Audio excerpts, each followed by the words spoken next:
everybody to Somewhere with Sunny, the program where we read a really fun book and go visit somewhere in Sweetwater County. Except today we're going to do something a little bit different. We're going to stay at the library the whole time, and I'll tell you why when our interviewee gets here. But we're going to read a book called Sofia Valdez, Future Prez. Now, I don't know if you guys have all been paying attention, but we have an election coming up next week, and it's a pretty important one.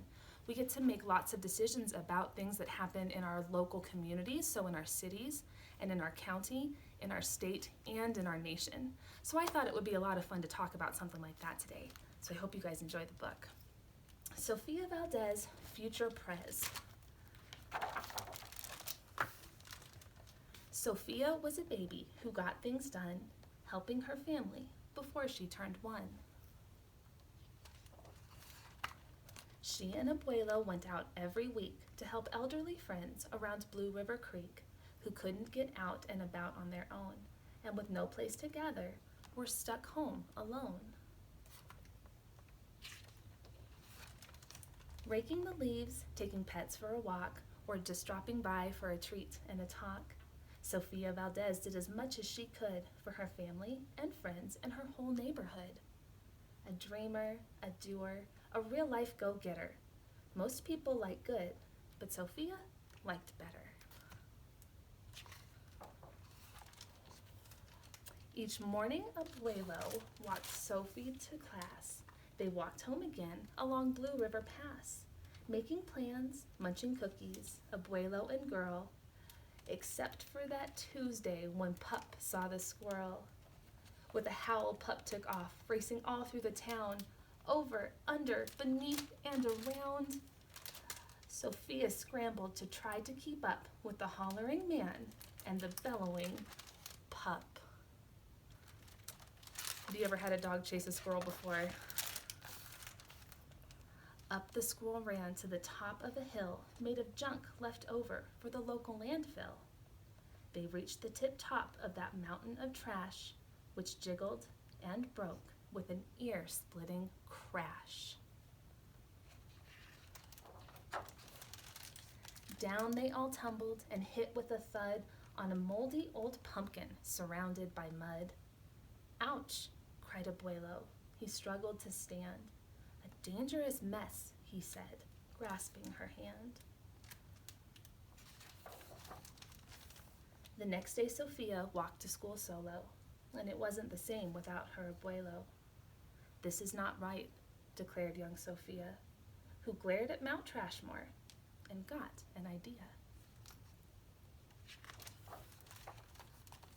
The very next morning, at past dawn, she planted a sign in the front of the lawn. She stood back and smiled, and Pup gave a bark. "Get rid of Mount Trashmore. Let's build a new park." Each of her neighbors had something to say about benches and fountains and places to play, meeting spots, gardens, a basket for bees, a rubber duck pond, and a kiosk for cheese. She drew every thought on her map of the park, which was perfectly perfect by a quarter till dark. She drifted to sleep in her soft, cozy bed, then, bam! She woke up when a thought smacked her head. Her heart skipped a beat as she realized each one of her neighbors had said, "Let me know when it's done." They all thought Sofia could build it alone, but how could one girl do so much on her own?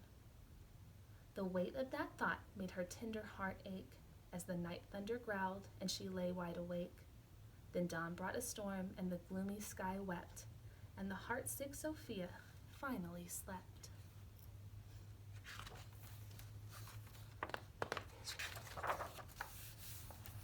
Abuelo baked cookies when Sophie got up. He gave her a bagful and sneaked one to Pup.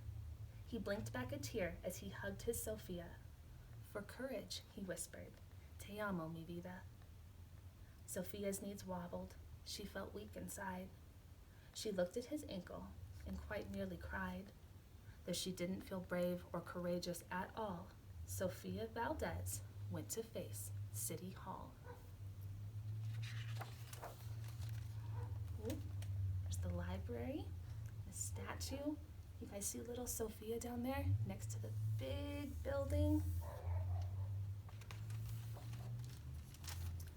The mayor's office sent her to room 401, the Blue River Creek Department of Fun, which sent her downstairs to room 302, the Office of Duck Ponds and Cool Things to Do, to the Office of Monkeys, the Department of Cheese, the Division of Fountains and Meetings and Bees, then down to the basement, so musty and cramped, where all the town's papers were sorted and stamped.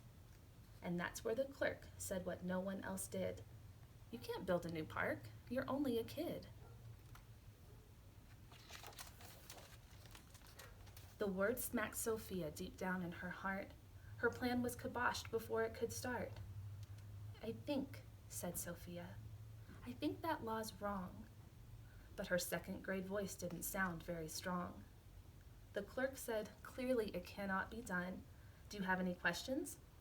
Sophia said, 1. If you were me, and if I was you, and he was your grandpa, what would you do? Well, said the clerk. Then she said nothing at all. She thought, and she thought, and she sent out a call to every employee throughout City Hall. The entire government of Blue River Creek crammed into the office to hear Sophie speak. But her words jumbled up and her cheeks turned bright red as a dozen emotions rushed into her head. Her heart beat so loudly she thought it would crack. The crowd leaned in closer. Sophia leaned back. Then her arm brushed the edge of the old cookie stack. And that was the moment when Sophia first knew being brave means doing the things you must do, though your heart cracks with fear, though you're just in grade 2. She took a deep breath, looked the mayor in the eye, and though her knees wobbled, she held her head high. Sophia started talking. She spelled out her plan and why it all mattered and how it began, and once she got rolling, she had lots to say about meeting spots, monkeys, and places to play. The other ideas for things they could do to help the town elders and other folks too. She had thoughts on the library, thoughts on the zoo, and perhaps a way to combine the two. And, all right, cried the mayor, go start a petition. If the town wants a new park, we'll start a commission. And so young Sophia got right to work with some help from her family and pup and the clerk.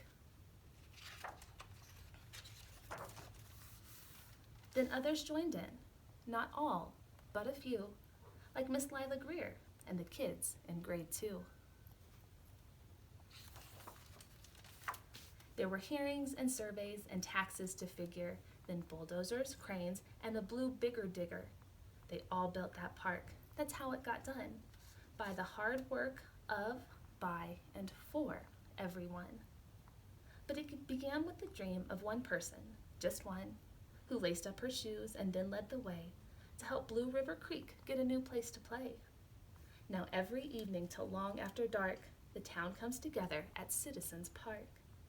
They all hold this truth to be self-evident, that Sophia Valdez could grow up to be president. Until then, Sophia, that real-life go-getter, helps Blue River Creek get better and better. So there's Sophia. She did something really cool, didn't she? She had an idea for something she wanted to see in her town, and she took all the right steps to make it happen. So we're going to talk with someone here in just a quick second that does the exact same thing, who takes ideas from people in our town, Rock Springs, and makes them happen up at the state level. So hang tight, and we'll see you in just a minute. Welcome back, everyone. I don't know if you all recognize this room, but it's actually in the library right down the hall from the children's section. I told you we weren't traveling much today. That's because our guest today is Representative Dayton-Selman. She is the House Representative for, this is a really big one, House District 17 here in Rock Springs. And she served for 6 years in that position, and she's going to officially retire at the end of this term. But since her office, it's not in Rock Springs, we couldn't go there. Her office is in Cheyenne. the capital of the state, all the way on the other end. So she was nice enough to come down and hang out with us here. So Representative, thank you so much for taking some time out of your day. Thank you very much. Yeah. Could you tell the kids really quickly what it means to be a representative? You are elected by your peers, the constituents, the people who live in House District 17, and that actually includes the library. The library is in House District 17. So you get elected, you go to Cheyenne, and you have 2 different sessions, and they're in the winter, and one is what we call the general session, and one is a budget session. That's that math again. Math keeps coming up in our interviews. So this year they will have a general session, and a lot of bills that become law that go into your state statutes are developed there. Very cool. So it's a very important job. I think that's the biggest thing to remember. That's when we vote for people during elections, we have to take that responsibility very, very seriously. There are a lot of repercussions to it, and you have to be 18 to vote. So you have a few years before we have to stress about it too much. So let's get started with the hard-hitting questions from the children of Rock Springs. What did you want to be when you grew up? Well, I used to like to watch TV a lot, and I think your kids here are too young to remember a TV show that I watched, but it was Perry Mason, and I always wanted to be Della Street and be a legal secretary. Wow. Well, that's not a bad one. We haven't interviewed a legal secretary yet. Maybe we'll have to make that one of our next stops. So, what is your favorite animal? My favorite animal is probably a dog, and one in particular is my dog, Bo. Oh, what kind of dog is Bo? Bo is a Lhasa Apso, and he's 6 years old. He's got the pretty fur, the nice long pretty fur. Yep. So did you have a favorite kids book when you were growing up, Representative? Not really. My mother read a lot, and we were always getting new books from the library and changing up, and so I really did not have a favorite children's book. It was when I became closer to becoming an adult and was in high school, and To Kill a Mockingbird. Harper Lee. I'm a fan of that one as well. That's not one we'll read together because it is a little bit older. Representative Selman is correct. But when you're older, when you're old enough to vote, you should definitely read that one.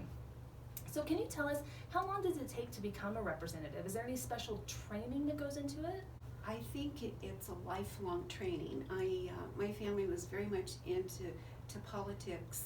When I was growing up, we had family dinners on Sundays, and there was the kids' table and there was the adults' table, and I couldn't wait to become an adult so I could take part in their political discussions. And from there, I just always was interested in what was going around in the community, in the state, and as I got older, in the nation. And so I've always been interested. I worked for my party, and then did some volunteer work in Cheyenne, both in the House of Representatives and on the Senate side, before I ran for a seat. So I think that's what prepared me a little bit. But the biggest thing is to listen to people and what they need and want. So you have to be a good listener. There's another great piece of advice. We haven't gotten the same piece of advice twice yet, and they've all been very good.